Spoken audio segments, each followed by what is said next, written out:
নাব্য সংকটে বন্ধ হয়েছে পটুয়াখালীর রাঙ্গামালী ঢাকা রুটের লঞ্চ চলাচল। নদীতে ডুবোচর জেগে ওঠা বন্ধ গলাচিপা ঢাকা রুটের ডাবল ডেকার লঞ্চ। জোড়াতালি ড্রেজিং করে কোনো মতো চলছে পটুয়াখালী ঢাকা নৌ রুট। ড্রেজিং এর নামে মোটা অঙ্কের টাকা খরচ হলেও সুফল পাচ্ছে না সাধারণ মানুষ। পটুয়াখালী থেকে মুজাহিদ প্রিন্সের তথ্যচিত্রে ডেস্ক রিপোর্ট। শিয়া বাটার ও ভিটামিনে সমৃদ্ধ লিলি বিউটি সোপ, তারুণ্যময় উজ্জ্বল ত্বকের জন্য। পটুয়াখালীর মূল ভূখণ্ড থেকে সড়ক যোগাযোগ বিচ্ছিন্ন দূরের জনপদ রাঙ্গামালী। উপজেলার প্রায় 2 লাখ মানুষের জেলা শহর কিংবা রাজধানী শহর ঢাকার সাথে যোগাযোগের একমাত্র নির্ভরযোগ্য মাধ্যম ছিল নদীপথ। স্বল্প খরচে যাতায়াতের পাশাপাশি পণ্য পরিবহনের স্বস্তিতে ছিল এলাকাবাসী।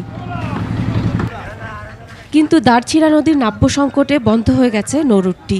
এখন স্পিডবোটে করে কোড়ালিয়া বা পানপট্টি গিয়ে তাদের ধরতে হয় ঢাকার লঞ্চ। ফলে বেড়েছে ভোগান্তি আর খরচ। ঝুঁকি নিয়ে চলতে হয় এবং সামনে আগুনমুখা নদী, ওখানে অনেক দোকান এবং গত বছর এই স্পিডবোট দুর্ঘটনায় প্রায় 7 থেকে 8 জন লোক মারা গেছে।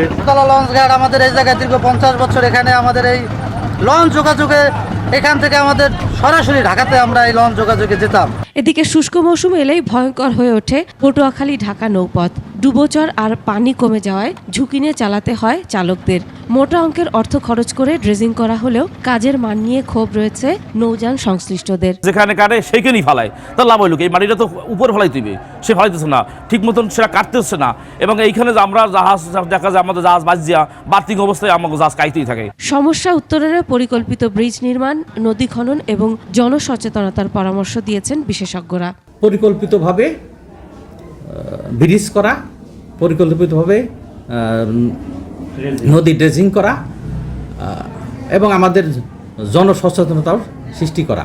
সরকার 20,000 কিলোমিটার নদী খননের যে উদ্যোগ নিয়েছে তার প্রথম ধাপে উপকূলীয় এলাকার নদীগুলো খনন করে নাব্যতা সংকট কাটিয়ে সাধারণ মানুষের ভোগান্তি কমাবে, এমনটাই দাবি সবার।